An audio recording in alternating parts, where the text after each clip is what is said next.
Physics Bites, Physics Bites, a science podcast in English by the students of Notre Dame d'Ascension. Hello and welcome to Physics Bites, our English language physics podcast of the students of Notre Dame d'Ascension here in Paris. In this episode, we're going to be talking about the game of life. I had no idea what that was until my two experts brought it up, and we were looking forward to the presentation, and I think we all learned a lot. So I'm going to let them introduce themselves, and then we'll get right into it. Hello, my name is Alexandre. We have Alexandre and... my name is Vadim. And Vadim. And Vadim, we're going to hear you at a later podcast also, because you also worked on black holes and white holes and wormholes and all kinds of spatial holes. Okay. All right. So, what is the game of life? So basically, the game of life is a mathematical concept built around four simple rules. It's basically a zero-player game, so that it's a game that is evolving from its original configuration without needing any human intervention. It's very useful in order to simulate a population or just to see how a defined system can evolve without any outer interaction. Okay, so when we call this the game of life, is it a game like a PlayStation game, or is it more a game as in like this is a sort of game where there are rules and then we see how things turn out each time and then we try and play around with it to see where it comes from? The game is very basic. You have a grid and there's almost nothing on it. Okay. You just have like cells, so little squares, that evolves according to certain rules that create the behaviors of the cells.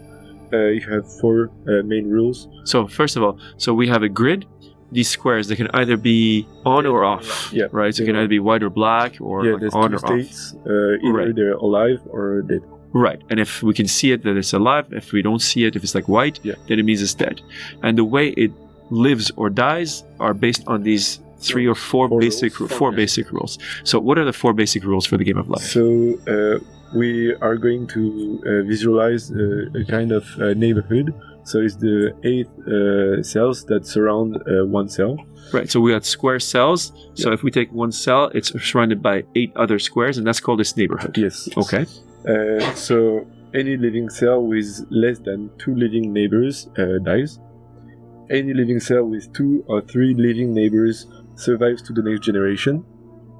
Any living cell with more than 3 living neighbors dies. And finally, any dead cell with exactly 3 living neighbors become a living cell. Okay. Now, before we get into what the implications of this are, why is this called the game of life? Because you're talking about living and dying, you're talking about neighbors. I'm assuming that there's some motivation coming from real life situations. Yeah, so basically, we can estimate the game as a human population.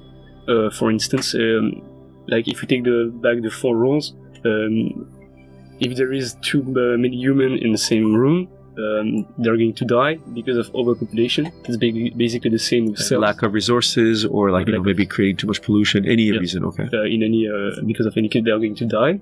If they're in the other case, if there is not enough, like a human is alone on an island, is going to die because he don't have social interaction. He can not live by himself, and he cannot keep his own generation. Like he cannot reproduce himself. Right, a question of reproduction, because if we're surrounded by nobody, we don't have the capacity of reproducing, so the next generation won't exist. He's going to die. Okay. And in the 4th rule is with enough person, with the right amount of person, the society and the golden neighborhood is getting bigger, which is basically the same for humans. So we can just put it on the same scale as human population and how it's behaving. Now, when you say human population, it could also be bacterial population, it could also be animal population, it could be any sort of a living organism, it could be just cells, I suppose? It's less true for cells because there are a lot of cells that are self-dependent. Right, okay. Much more than human. Okay. But the key being that this is a very simple game. It's a very simplified, but it is inspired by actual real life situations. And the idea is to, in a very simple visual way, to simulate how life can evolve when the environment has certain conditions or doesn't have certain conditions. Is that okay? So before we go into more details about this, can you talk to us about the history of the game? Who came up with it? What was his motivation? How it went historically? So the game was created in 1970 in the UK by someone called John Conway, who's a British mathematician, and he published a model that was created by John Leach, and it was based on a group theory that was named the Leach lattice. And so Conway discovered some properties that he published in his thesis, and from the original model that we had, he created a much simpler model to conceptualize every aspect of the life and their behaviors. So we went from 22 or 25, 29 rules to only 4. Okay. And, so it started as a mathematical sort of a game, as a mathematical curiosity. The goal was to sort of see how this mathematical system evolves given certain conditions, and it was inspired by that. But the idea, this wasn't biologists doing this. This was mathematicians doing this. Okay. How did it evolve from the first germ of the idea to Conway actually creating the first version of this? How have things gone until now? Conway was a player of Go. Okay. And he was playing a lot of Go, and he had the idea to represent those cells with the pawn of Go that are black and white. And which are situated on a lattice that can be turned one way or another based on the neighborhood. Yes. And he decided to see if with this Go game he could create a model similar to Newman's one. And indeed he managed, and he did it even simpler because he was able to do it just with his head. And he published his research but then completely put it on his side. Mm-hmm. And one day he decided that he wanted to focus on it, but he didn't want to have to do it by his mind. So he put a little announcement in the newspaper saying that there was a cash prize, yes, $1,000 for the one that will create a program that will execute the game automatically, and some MIT students. Right. So if I understand correctly, when he came up with the idea of the game and when he first developed it, it was not computer based. No, it was purely you would do it by hand using maybe a Go board, calculations.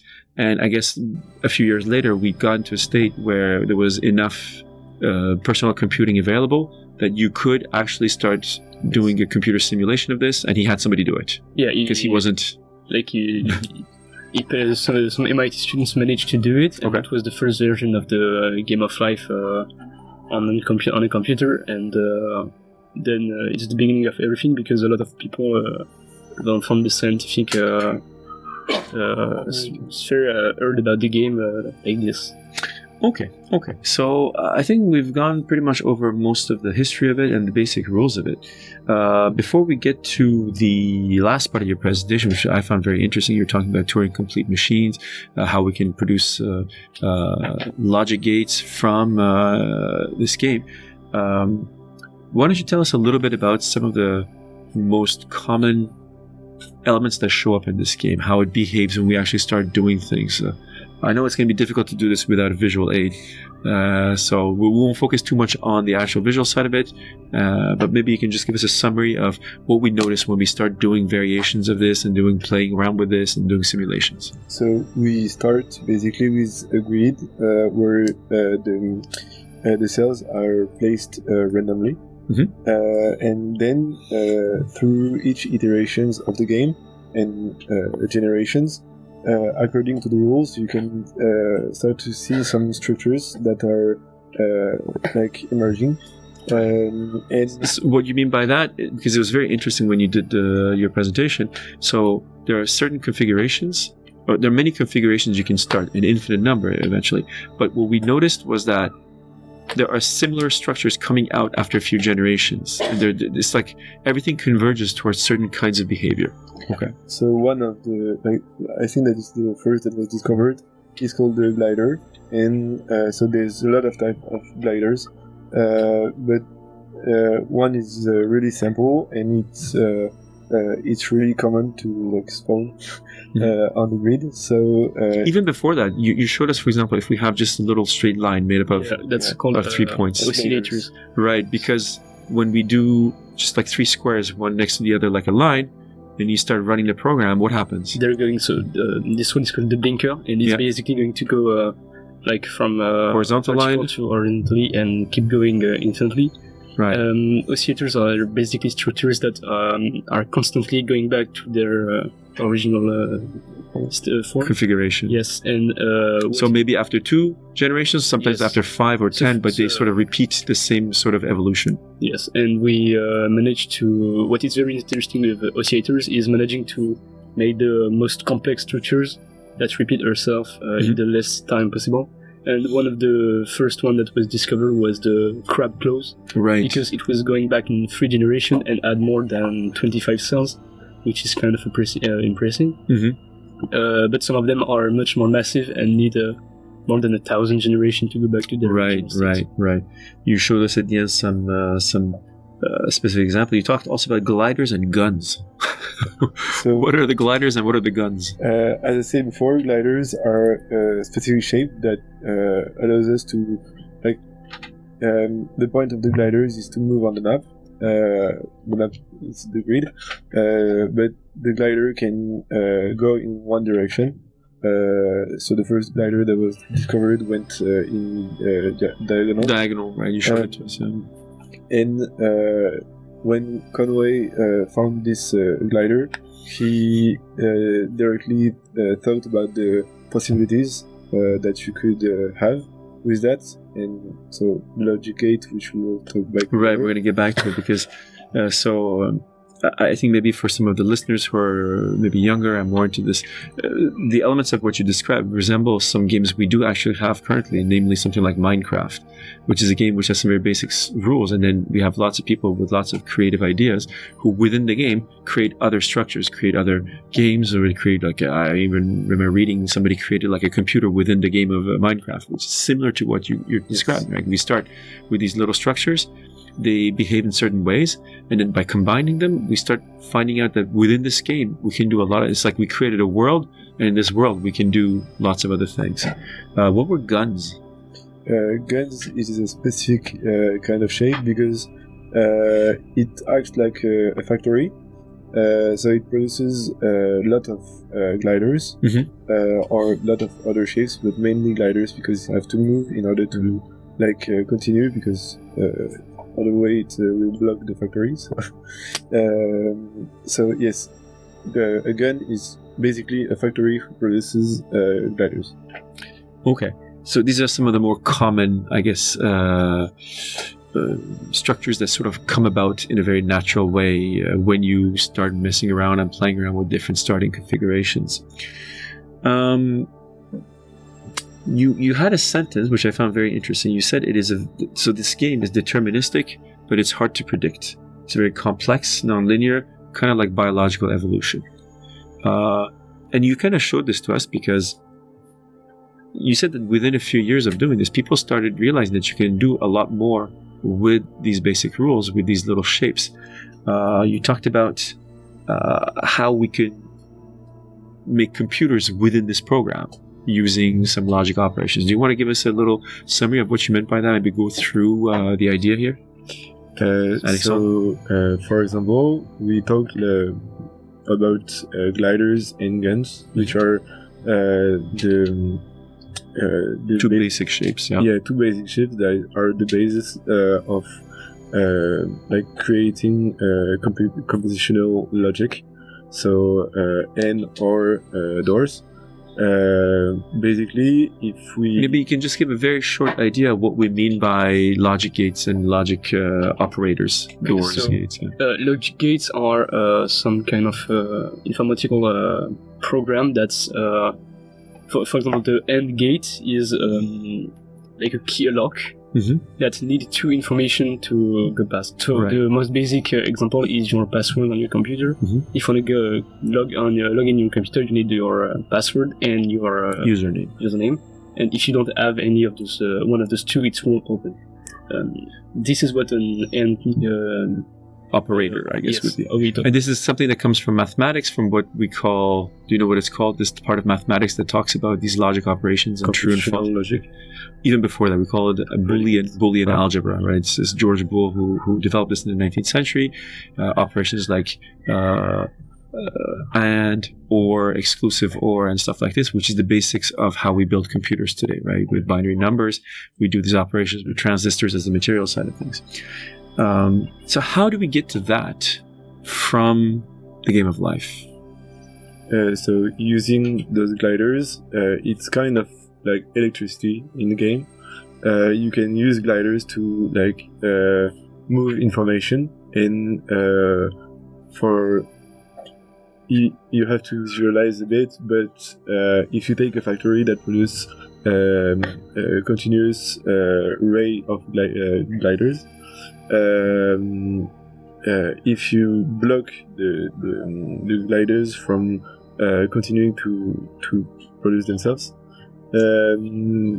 you can like send other messages to like unlock what you want to unlock, and it creates a kind of AND gates, which you have like two informations that comes across, and if there's only one, it won't affect the program. And so with those rules and those configurations, you're able to make memory or execute some conditional logic. Of course, we're talking about very high degrees of complexity, right? We would have a grid which would be maybe tens of thousands of squares wide or even bigger. You need to have a pretty complex idea of how to put all your starting conditions for it to behave this way. But your point being that you can simulate a real electronic system because you have these basic shapes that come about naturally, which allow them to behave like, for example, electrons would, and you could connect them in a way that you would with electrons in an electric circuit to create all these logic gates and logic operations, which is the basics of how computers work. Okay. Have people actually made working computers within the game of life? A lot of them actually, because the game of life is open source. Like everybody can modify the code, or everybody can take part in the creating some configuration. And as the community grew, a lot of people started to think about possibilities of the game, and managed to create a way to stock information to like Alexandre said, to create a simulated flux of electron. And a French guy named Nicolas Loiseau assembled all of those parts, connected them, and managed to create the first computer on in the game of life. It was not like very powerful, but it was the first one, and people started ameliorating it and putting upgrades on it more and more, making it like very reliable. And basically, like, why would we want to do that outside of the fact that it's intellectually a challenge and it's intriguing to the idea of creating a computer inside of another sort of software in a computer? Is there any practical interest or anything practical about doing something like this that could be of interest? When Conway designed this game, he at the beginning he started thinking that his game was possibly turing-complete, which means that it could execute any mathematical equation if enough time is given. Okay, this is you spend a bit of time to explain this idea of Turing-complete. So this is, I guess, referring to Alan Turing, one of the pioneers of computing science. So can you just give us a bit more of an idea of what we mean by a machine that is Turing-complete? So, as Vadim said, the point of a Turing-complete machine is that it can execute any algorithm. And for this to work, it needs to have like memory storage, retrieval, and like loops, recursions, conditional logic, and so the ability to read those gates that we talked before. So AND and OR gates, and all of these combined can allows us to create a working algorithm inside of, so in this case, the game of life. For a machine to be Turing-complete, we need to be able to execute anything with only N and R doors. Okay. Like if we, which is how actual computers do work, right? Our computers are basically millions or billions of transistors which are connected. These transistors, which are like switches that could be on or off, correspond to these 0 and 1 states. And the way we connect these transistors will allow the assemblage of them to behave in what we would call logic gates, like an AND. So you two have to come in order for it to turn on, or one or the other, or some more complex ones like exclusive OR, not OR, etc., and all these things. So basically, the condition to be Turing-complete is the condition that allows for a machine to actually be able to read, write, and make calculations, as if we want to really simplify it down to something. So let's turn to the last part of your presentation. We'll go more to speculation. So what is interesting, I find, in this is that there's a lot of parallels between computing on the one hand and biology, and like what is required for life and organisms to survive on the other hand. It seems kind of, it's not very intuitive, but is there something that we can say about life and being some sort of a informatics, informational sort of a machine, or is it? Can we go that far, or what is this? What is this telling us about life in and of itself then? So basically, if we take a step back and look at the game of life, all we see is kind of a lot of cells that are dying and constantly evolving in a very chaotic way. As it's like a lot. If you're going faster and faster with the iteration, like making 1,000 iterations per second, that's all the computer can do. You will end up necessarily with a more stable structure. Mm-hmm. So it's basically how life started, how evolution is going. We started from little cells in the ocean that grew into fish, like one type of fish that they went. Any kind of a marine organism, yeah. And kept an evolution. So it was the first time that we had a very clear and simplest and kind of simplified simulation of life that was not very accurate because it was very simple, but it helped a lot of, by saying that, a lot of people decided to design some software that will replicate life much more accurately. Yes, correctly. Can we go so far as to say that life is a sort of computational algorithm? Because, so in the game version, each iteration is, you call it a generation, right? And in the game, we can do this very quickly. We can do this within a fraction of a second. In real life, a generation for humans would be like 30 years. For bacteria, it could be a few seconds. For a plant, it could be tens or hundreds of years. But there is this idea of repetition. So is it possible to look at, for example, the Earth as like a giant computer, and all the various types of life forms that are on there as they go through the millions of years of generation after generation, as a sort of a giant planetary computer trying to compute something? If we want to really go that far? So basically, cool. I don't think that it would be too absurd to do it. It would be kind of strange, but I still think that it's kind of true, but in very extrapolated. Right. It wouldn't have any sort of practicality within human timescales, but I guess in the long time scale of the universe, 30 years is nothing, right? Or 10 years is nothing. I'm very curious as to how you guys came across this topic, why you chose to do this topic. I don't ask this question very often, but it was such an unusual choice that you guys made. So I'm curious, who came up with the idea of who's the one at the origin of doing this as a presentation topic, and how you came across it, and we'll do a bit of a personal chat. We just started to talk about what topic we were going to choose for the presentation, and I was talking to Vadim about the Game of Life, and he told me that. How did you know about the Game of Life? Where did you come across it? I've seen a lot of videos on the internet. Was it by accident that you sort of came across it? Was it the YouTube algorithm that suddenly one day showed you a video? Yeah? Okay. I follow some guy that works on computational logic and predicate logic, and he was talking about the Game of Life. And I found this guy really interesting, and the subject was even more interesting. And so we talked about it with Vadim, and he told me that he had seen the same video. So we started to talk about it, and we agreed on the fact that it could be a good thing to talk about it in physics, because maybe it seems to be far from physics and mathematics. But not mathematics. It is very mathematical. Yeah, maybe it's further away from physics, but okay. It's far away from physics, but it's a lot of biology, mathematics, and everything that we use every day in our practical lives.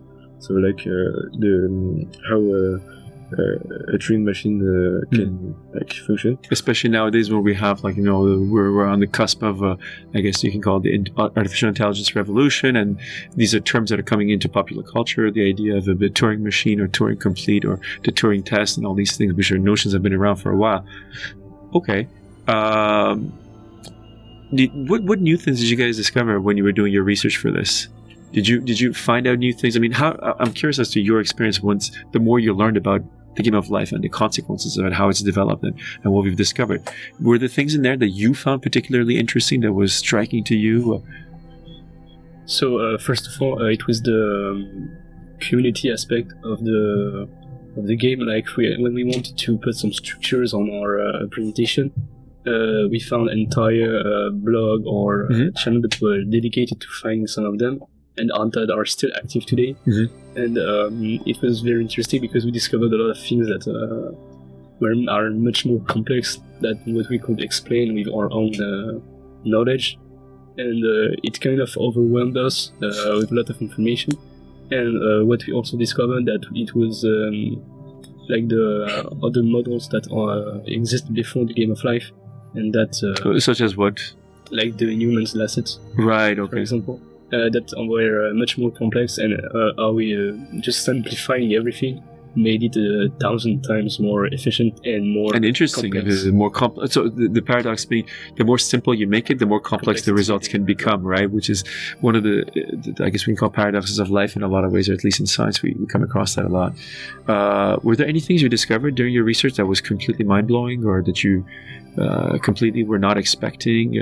When I started the research about the Game of Life, I came across one thing that I presented in class, which was the Game of Life inside of the Game of Life, right? Created with the computer, and I found this really mind-blowing because it's amazing to see how with such simple rules you can come across something that is that big and that impressive. I think that no humans that is normally concepted think about a game and said okay, I'm gonna do the game in the game. Right.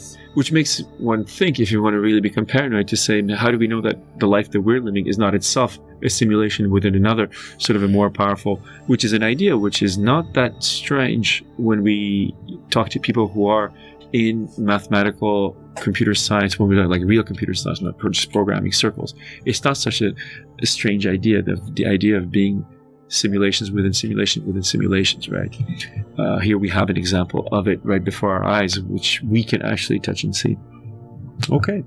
I think we've gone over most of the topics. Is there anything that you guys want to bring up to finish up the podcast? I wanted to add something to things that we learned that made us that we discovered that were kind of impressive. It was while working on the turing-complete machine. We discovered that there was a lot of things that we would not expect that were Turing-complete. For example, the PowerPoint software. That basically a guy decided that today he wanted to create something in PowerPoint that was able to simulate and solve the equation which is something I find crazy. And there was one thing that we didn't talk about in the presentation because it was kind of niche. It was the Magic, the game of card. Oh, really? That is also Turing-complete because you have to tell me about this. So basically, when we learned it, we tried to understand how it was working. So it's very, very complex because it's not informatical. So right.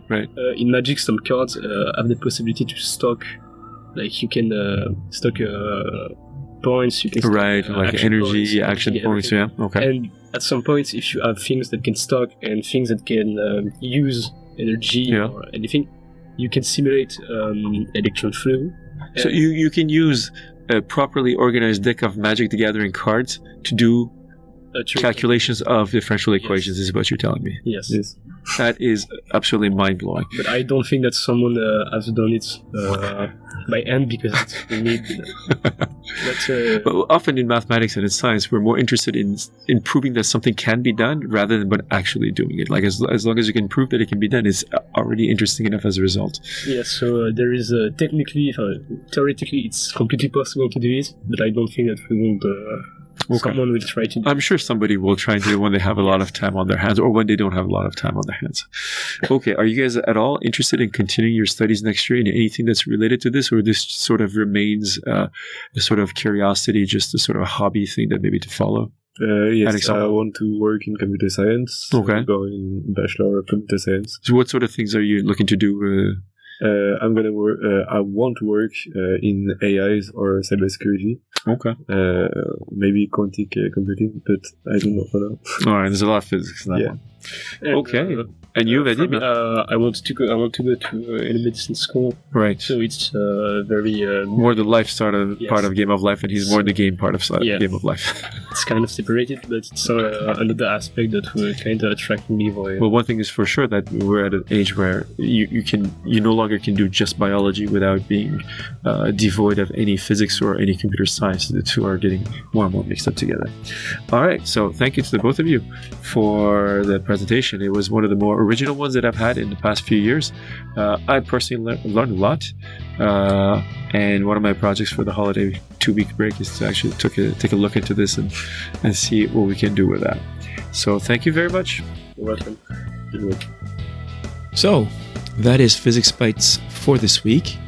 We hope that you enjoyed this episode, and we would love to hear what you thought about the topic in the comments section. If you did enjoy the show, then subscribe to our podcast, share it with your friends, and be sure to leave us a 5-star rating on whatever platform you're listening on. And more important than all of that, come back soon for a new episode.